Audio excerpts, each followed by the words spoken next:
आपण पाहतोय की अगदी काही वेळापूर्वी डॉक्टर बाबासाहेब आंबेडकरांना मुख्यमंत्री आणि दोन्ही उपमुख्यमंत्र्यांनी अभिवादन केलं।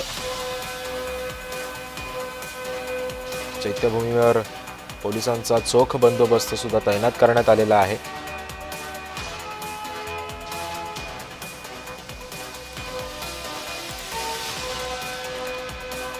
आपण दृश्य पाहतोय दादर मधली, दादरच्या चैत्यभूमीवर सध्या कार्यक्रम आयोजित करण्यात आलेला आहे। इथली ही दृश्य आपण पाहतोय, आकर्षक फुलांची सजावट सुद्धा करण्यात आली आहे। आणि या संदर्भामध्ये अधिक माहिती देते माझी सहकारी ज्योत्सना गंगणे सध्या आपल्या सोबत आहे। ज्योत्सना, सध्या आता तिथे काय कार्यक्रमाचं स्वरूप आहे आणि नेमकं या मुख्यमंत्री आणि दोन्ही उपमुख्यमंत्र्यांची भाषणं वगैरे काही होणार आहेत का? सिद्धेश, अगदी बरोबर आहे। लाखोच्या संख्येनं जनसमुदाय जो आहे, भीमसागर जो आहे, तो मुंबईच्या चैत्यभूमी या ठिकाणी जमलेला आहे। डॉक्टर बाबासाहेब आंबेडकर संविधान निर्माते त्यांना अभिवादन करण्यासाठी। आणि हा एक प्रोटोकॉल असतो की राज्याचे मुख्यमंत्री आणि दोन्ही मुख्यमंत्री, राज्यपाल जे आहेत ते डॉक्टर बाबासाहेब आंबेडकर यांना अभिवादन करायला जे आहे ते दरवर्षी चैत्यभूमीला 6 डिसेंबरला येत असतात।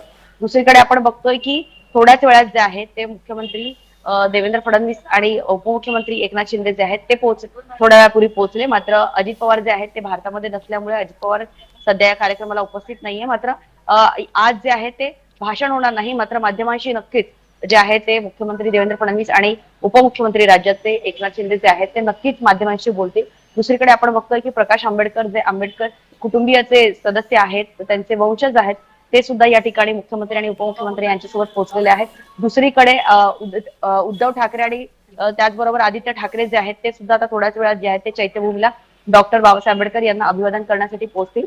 दुसरीकडे आपण बघतोय की दादर शिवाजी पार्क असो किंवा एकूण दादरचा परिसर असो, या ठिकाणी मोठ्या संख्येनं, लाखोच्या संख्येनं जनसमुदाय जो आहे, भीमसागर जो आहे तो या ठिकाणी जमलेला आहे। खास करून खेड्यापाड्यातून जी लोक आहेत ती दरवर्षी 5 डिसेंबरला जे आहे ते मुंबईच्या दादर शिवाजी पार्क या ठिकाणी पोहोचत असतात।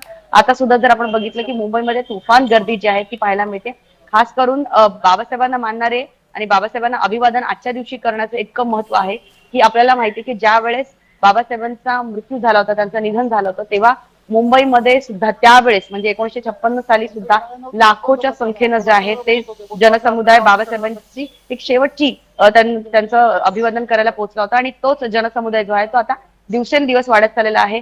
मग आपण एका बाजूला राजकारण बघू, एका बाजूला आपण बघतोय की बाबासाहेबांचं महत्व जे आहे ते दिवसेंदिवस, बाबासाहेबांनी कोणकोणत्या क्षेत्रामध्ये काम केलं, मग ते फक्त संविधान निर्माते नव्हते तर भारतीय अर्थव्यवस्थेला एक चालना देणारे एक मोठं जे आहे ते बाबासाहेबांचं योगदान राहिलेलं आहे। त्याचबरोबर कायदे जे बनवण्यात आलेले आहे, खास करून जे लेबर लॉ बनवण्यात आले, त्याच्यामध्ये सुद्धा बाबासाहेबांचं खूप मोठं योगदान आहे। आज जर आपण लोकशाहीमध्ये मतदानाचा अधिकार बघतोय, त्याच्यामध्ये सुद्धा जो आहे तो एक मोठा वाटा जो आहे तो बाबासाहेबांचा आहे। आणि त्याचमुळे बाबासाहेबांना फक्त एक ठराविक जात समुदाय नव्हे तर संपूर्ण जनसमुदाय जो संविधानाला मानतो, जो भारतीय लोकशाहीला मानतो, ते सर्वजण जे आहे ते बाबासाहेबांना इथे अभिवादन करायला चैत्यभूमीला येत असतात। 6 डिसेंबरला खास करून जे आहे ते या चैत्यभूमीचं महत्व असतं, कारण 6 डिसेंबरला याच चैत्यभूमीला समुद्राच्या किनारी जे आहे ते बाबासाहेबांचं एक महापरिनिर्वाण झालं। बाबासाहेबांना जे आहे ते बाबासाहेब आपल्या सर्वांना जरी सोडून गेले तर एक विचारांच्या माध्यमातून महापुरुष जे आहेत ते आपल्या सर्वांमध्ये नेहमीच असतात। आणि त्यामुळे आजच्या दिवसाला एक महत्व खरं ज्योत्सना, आजच्या दिवसाला खऱ्या अर्थानं महत्व प्राप्त झाले। तू सोबतच राहा, मला आणखी काही बातम्यांचे अपडेट्स तुझ्याकडून घ्यायचे।